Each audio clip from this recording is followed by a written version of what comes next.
Hello दोस्तों, कैसे हैं आप सब लोग। आई होप आप सबकी पढ़ाई अच्छे से चल रही होगी। आज का जो वीडियो है इसमें हम डिस्कस करेंगे अलेक्जेंडर पोप की बहुत ही famous poem Epistle to Doctor Arbuthnot. ये जो पोएम है ये 1734 में लिखी गई थी और ये काफ़ी अलग है उन पोएम से जो हम यूजुअली पढ़ते हैं। ये एक सटायरिकल पोएम है जिसमें कि पोप ने बहुत सारे दूसरे पोएट्स का मजाक उड़ाया है और उनके बारे में चीज़ें कही और लिखी जो कि यूजुअली हमें पोइट्री में नहीं देखने के लिए मिलती है। ये जो पोएम है 1734 में लिखी गई थी, लेकिन अभी भी जो क्रिटिक्स हैं ये इसको एक मास्टरपीस मानते हैं। तो ये जो पोएम है काफ़ी लंबी पोएम है। इसके बारे में मैं आपको बताऊं कि इस जो पोएम में जो अलेक्जेंडर पोप है उन्होंने आर्बुथनॉट को 20 साल के टाइम स्पैन में जो चिट्ठियाँ लिखी है उसको कंडेंस्ड किया है, उसको समराइज़ किया है और उन चिट्ठियों का जो सार है उन्होंने उसको इस पोएम में बदल दिया है। तो यहाँ पे जो है पोप अलेक्जेंडर पोप वो आर्बुथनॉट को बताते हैं, बार बार बताते हैं कि ये जो घटिया पोएट्स, जो ख़राब पोएट्स हैं ये मुझे ऐसे परेशान करते हैं या इस तरीके से मेरे साथ बुरा व्यवहार करते हैं या ये लोग मुझे जो भी उनको उनसे परेशानी है वो सब उसके बारे में बताते हैं। और जो आर्बुथनॉट है वो सजेस्ट करते हैं पोप को कि तुम्हें ऐसा करना चाहिए, ऐसा नहीं करना चाहिए। और जो पोप है वो सिर्फ अपना एक पॉइंट रख रहे हैं कि मैं ऐसा क्यों या ये जो चीज़ें हैं अपने बारे में वो बता रहे हैं। एक तरीके से ऑटोबायोग्राफी आप समझ लीजिए जो कि पोएम के फॉर्म में है। This is a condensed autobiography of Pope's life and motives to become a poet and satirist, कि वो क्यों पोएट बने, सटायरिस्ट क्यों बने उसके बारे में। अब ये जो पोएम है ये हीरोइक कपलेट में लिखी हुई है और जो ये पोएम है इसको फिजिकली तो ऐसा वहाँ अलग से कुछ नहीं है कि 7 पार्ट्स में डिवाइड की हुई है, लेकिन हम लोग मान सकते हैं कि ये 7 पार्ट में डिवाइड की हुई है क्योंकि जो हर अलग अलग पार्ट है वो एक एक एरिया को डेडिकेटेड है। तो हम सारे जो पार्ट्स है उसको 1 बाय 1 डिस्कस करेंगे। सबसे पहला जो पार्ट है जहाँ पोएम शुरू होती है, तो जहाँ पोएम शुरू होती है वो होती है इस लाइन से, shut shut shut the door. तो कोई भी पोएम आपने आज तक अभी तक नहीं पढ़ी होगी जो एकदम शुरुआती जिसकी ऐसी हो रही है कि दरवाज़ा बंद कर दो। तो ये जो पार्ट है इसकी शुरुआत हो रही है कि जो पोप है वो अपने नौकर को कह रहे हैं, उनका जो सर्वेंट है जॉन उसको कह रहे हैं कि तुम जो है ये दरवाज़ा बंद कर दो क्योंकि ये जो घटिया पोएट्स हैं ये लोग आएंगे और ये लोग मेरी जान खाएंगे। अब ये लोग ऐसे हैं कि ये पागल लोगों की तरह, पागल कुत्तों की तरह, जैसे किसी मेंटल हॉस्पिटल से ये लोग भाग के आ रहे हैं। इनकी आंखों में आग भरी हुई है और ये लोग जो है इनकी जो आंखों में आग है, जो दिमाग में पागलपन है, ये भी इनके पीछे पीछे हर तरफ जाता है। और फिर वो कह रहे हैं कि ये लोग जो है ये उन्हें चैन से खाने भी नहीं देंगे, पीने भी नहीं देंगे, प्रे भी नहीं करने देंगे। फिर जो पोप है वो इन लोगों को कंपेयर करते हैं प्लेग से, जो डिजीज़ है, बीमारी है प्लेग, उससे कंपेयर करते हैं और कहते हैं कि अब मुझे नहीं समझ में आता कि क्या ही मैं ऐसी दवाई यूज़ करूं जिससे कि जो ये लोग हैं ये लोग यहाँ से चले जाएं। अब वो कहते हैं कि ये जो लोग हैं ये मेरे पीछे पड़े रहते हैं और कहते हैं कि तुम हमारी पोएम को क्रिटिसाइज़ करो, हमारी पोएम के बारे में बताओ कि ये अच्छी है कि नहीं, ये कैसी है। तो जो पोप है वो परेशान होकर कहते हैं कि ये इनकी पोएम इतनी गंदी है, लेकिन अब अगर मैं इनकी तारीफ़ करूँगा, क्योंकि बोलते ना कि हम बुराई कैसे करें किसी की, तो हम अगर सिर्फ उनकी तारीफ़ कर देंगे तो ये जो लोग हैं ये लोग बोलेंगे कि चलो ठीक है, अगर ये पोएम इतनी अच्छी है तो अब इसे तुम पब्लिश कराओ। और अगर मैं बोलूँगा कि अच्छी है तो ये लोग और ऐसी गंदी गंदी पोएम्स लिखते जाएंगे। लेकिन अगर मैं इसे क्रिटिसाइज़ करूँगा, इसकी बुराई करूँगा, तो ये लोग जो है ये ऑफेंड हो जाएंगे। तो कहते हैं कि मुझे समझ ही नहीं आता कि मैं इन पोएट्स को क्या कहूँ।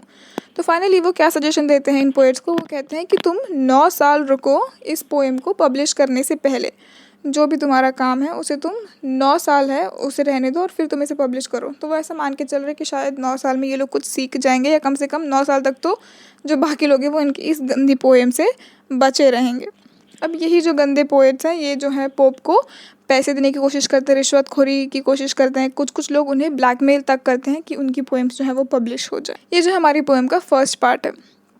फिर जो हमारी पोएम का दूसरा पार्ट है उसमें है पोप जो है वो बात कर रहे हैं कि पॉपुलर होने के कितने नुकसान हैं। तो जैसे कि आप जानते हैं कि पोप जो थे वो काफ़ी बिजनेस माइंडेड थे, उन्होंने काफ़ी सारे ट्रांसलेशन किए थे, इलियाड वगैरह के, होमर के जो पोएम्स है उसके भी उन्होंने ट्रांसलेशन किए थे, जिसकी वजह से उन्हें काफ़ी पैसे मिलते थे। वो काफ़ी अमीर हो चुके थे उनके टाइम तक कि वो अरिस्टोक्रेट की तरह वो अपनी ज़िंदगी जीते थे, तो वो काफ़ी पॉपुलर थे। तो वो कह रहे हैं कि अब यहाँ पे वो किसकी बात कर रहे हैं, मिडास जो राजा उसकी बात कर रहे हैं और उसके थ्रू अनरिलायबिलिटी को रिप्रेजेंट कर रहे हैं कि ये जो गंदे पोएट हैं इन पे तुम भरोसा नहीं कर सकते। अब इसी बात पे जो आर्बुथनॉट जो बीच बीच में अपनी बात रखते हैं, तो वो पोप को सजेस्ट करते हैं, एडवाइस करते हैं कि तुम जो है इन लोगों के नाम मत लो, क्योंकि जो पोप है थ्रू आउट द पोएम वो लोगों के नाम ले रहे हैं और बता रहे हैं कि ये ऐसा बुरा पोएट है, ये ऐसे करता है। तो जो आर्बुथनॉट है वो उसे कहते हैं कि तुम किसी के भी नाम मत लो। मैं भी जानता हूँ कि कौन कैसा है, लेकिन मैं भी कभी किसी का नाम नहीं लूँगा, क्योंकि तुम जिनका नाम लोगे वो तुमसे बदला लेने की कोशिश करेंगे। तो जो आर्बुथनॉट है वो कहते हैं कि तुम थोड़ा शांत रहो, इनके नाम मत लो। लेकिन जो पोप है वो गुस्सा हो जाते हैं और वो कहते हैं कि मुझे तुम क्रूअल क्यों बोल रहे हो, तुम्हें ऐसा क्यों लग रहा है कि मैं कुछ गलत कर रहा हूँ। अगर मैं किसी बेवकूफ़ को बेवकूफ़ कहूँगा तो ये इसमें गलत क्या है, उसमें बुराई क्या है। वो कहते हैं कि मुझे फ्लैटरी, यानी जो लोग झूठी तारीफ़ें करते हैं, चाटोकारिता करते हैं, एस लिकिंग हम जिसे कहते हैं, वो कहते हैं मुझे ये बिल्कुल भी पसंद नहीं है। इसी स्टैंज़ा में जो है, इसी पार्ट में आगे ऐसा होता है कि उनके कोई जो दोस्त है वो आते हैं और कहते हैं कि प्लीज़ तुम हमारी जो पोएम है इसे तुम पब्लिश करवा दो। ये जो लोग हैं ये बिना मतलब झूठ झूठ में जो पोप का दोस्त बनने की कोशिश करते हैं, दिखावे में दिखाते हैं कि हाँ मैं तुम्हारा दोस्त हूँ, और उसकी झूठी तारीफ़ करते हैं। झूठी तारीफ़ें कैसे करते हैं कि ओ तुम्हारी नाक जो है वो बिल्कुल ओविड की तरह है, और तुम्हारी जो पोएम है वो इतनी अच्छी है, और वाह तुम कितने अच्छे हो। जबकि जो पोप है वो कहते हैं कि मुझे ये सब झूठी तारीफ़ें नहीं पसंद है, मैं एक आम इंसान हूँ, मुझे तुम वैसे ही ट्रीट करो। इसके साथ ही जो हमारा सेकेंड पार्ट ख़त्म हो जाता है इस पोएम का। फिर थर्ड पार्ट पे आते हैं कि जो पोप है वो इस पार्ट में बताते हैं कि वो राइटर कैसे बने, क्यों बने, क्या उन्होंने ऐसा किया कि वो एक अच्छे पोएट बने। तो वो कहते हैं कि इसी जो स्टैंज़ा में जो लाइन है कि व्हाट सिन आई डिड, जो वो कह रहे हैं कि क्या मैंने ऐसा किया जिसकी वजह से कि मैं पोएट बन गया। काफ़ी ये भी एग्ज़ाम में आने वाला क्वेश्चन है।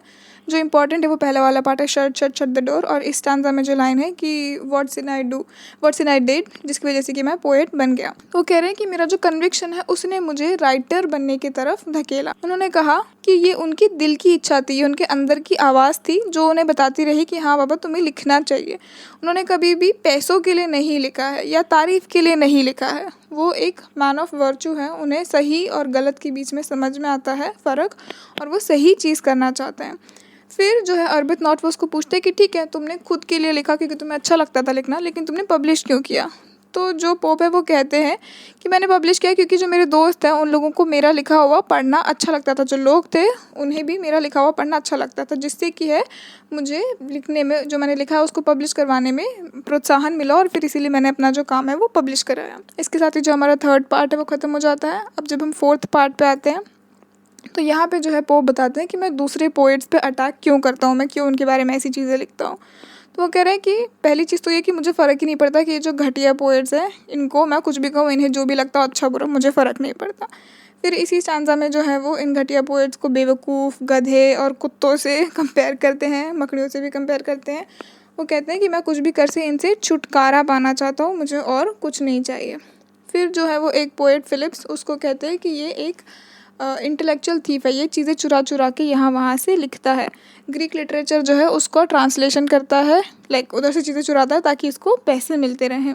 ये ओरिजिनल बनने की कोशिश करता है, लेकिन कभी भी 8 लाइन से ज़्यादा वो लिख नहीं पाता, और 8 लाइन भी कैसी, उसको साल भर लिख जाएगा कि तब जाके वो 8 असली लाइन, ओरिजिनल लाइन जो है वो लिख पाएगा। फिर उसके बाद वो और दूसरे पोएट्स की बात करता है जो कि है रिचर्ड स्टेल, जो कि उसकी बुराई करता है। फिर वो कहता है कि जोसेफ एडिसन जो है, ये भी जो इंसान है ये चाहता है कि ये सब कुछ अच्छा लेके ये दूसरों की तो बहुत बुराई करता है, लेकिन असल में जब इसके ऊपर कोई कुछ लिख दे तो इसको बहुत गुस्सा आ जाता है।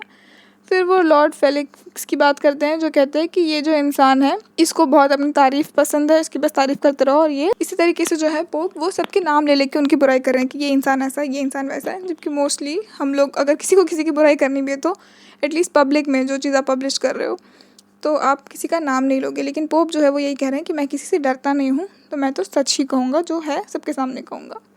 फिर जब आते हैं उसके फिफ्थ पार्ट पे।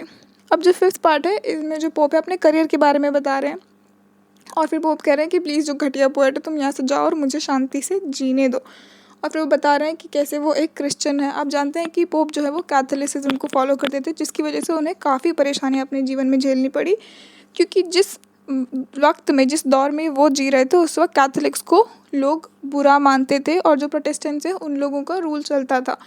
तो उनको काफ़ी सारे ऐसी भी चीज़ें होती थी कि गवर्नमेंट जॉब से निकाल देंगे, या उनको बहुत सारी जो चीज़ें हैं वो नहीं मिलेंगी जस्ट बिकॉज़ वो इस कैथोलिसिज्म को फॉलो कर रहे हैं। तो वो उसके बारे में बताते हैं कि मैं एक बिलीवर हूँ, और जो सिर्फ झूठे लोग हैं उन्हें मुझसे डरना चाहिए, जबकि मैं जो है, अगर जो सच्चे लोग हैं उन लोगों को मुझसे डरने की ज़रूरत नहीं है। फिर जो सिक्स्थ स्टैंज़ा है उसमें जो है वो हर्वी, लॉर्ड हर्वी उसके ऊपर अटैक करते हैं, और वो कहते हैं, और दूसरा जो है वो स्पोरस के ऊपर अटैक करते हैं। वो स्पोरस का काफ़ी मजाक उड़ाया उन्होंने, कहा है कि ये गधे के दूध की तरह है, और ये जो है ये एक बटरफ्लाई को मारने की कोशिश करेगा, और उसकी काफ़ी बुराई की कि इसके जो है आर्बुथनॉट यहाँ तक कहते हैं कि तुम इसके बारे में बुराई कर तो रहे हो, लेकिन फ़ायदा क्या, क्योंकि इस इंसान में बिल्कुल भी अकल नहीं है। तुम इसके ऊपर इतनी पूरी पोएम लिख दोगे तो भी इसे समझ नहीं आएगा कि तुमने क्या किया है, तो ऐसे लोगों के ऊपर तुम अपनी एनर्जी क्यों ही वेस्ट कर रहे हो।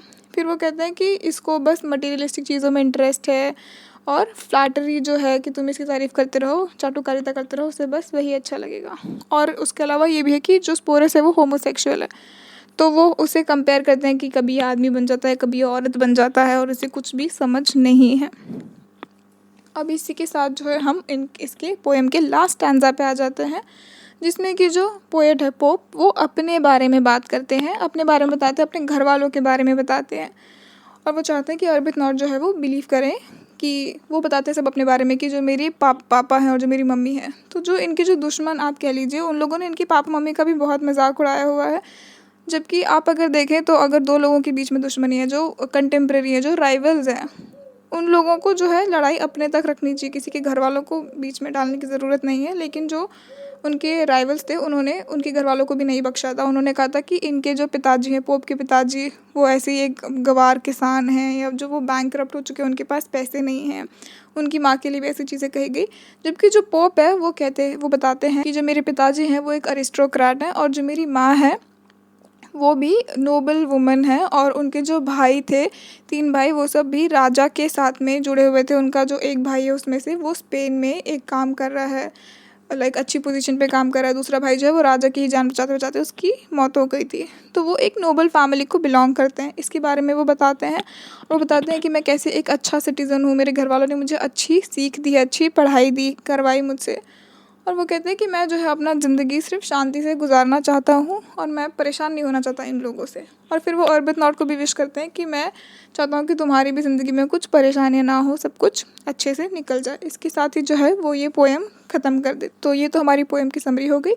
इसके स्ट्रक्चर की अगर बात की जाए तो इसमें कुछ बोलते हैं ना, शुरू से आखिरी तक कुछ बनावट नहीं उन्होंने की। कि मोस्टली होता है कि हम कोई भी पोएम शुरू करने से पहले थोड़ा एक होता है कि हम बैकग्राउंड बांधते हैं, तो ऐसा नहीं, शुरू से उन्होंने हमें सीधे ला के ढकेल दिया उसके बीच में। जैसे सीधे से ही शुरू हो गया कि शट द डोर, तो सीधे हमें पॉइंट पे ले आया गया है। और फिर उसके बाद जो भी कुछ हो रहा है, पोप हमें वहाँ पे ले जा रहे हैं और बता रहे हैं कि कैसे हो रहा है। उनकी जो लैंग्वेज है काफ़ी कॉमन लैंग्वेज है, और आप सोचिए कि उस वक्त ये लिखा गया था, लेकिन अभी भी हमें समझ में आ रहा है, मोस्ट ऑफ द थिंग्स हमें समझ में आ रही है। तो काफ़ी अच्छी नॉर्मल लैंग्वेज में लिखा गया है।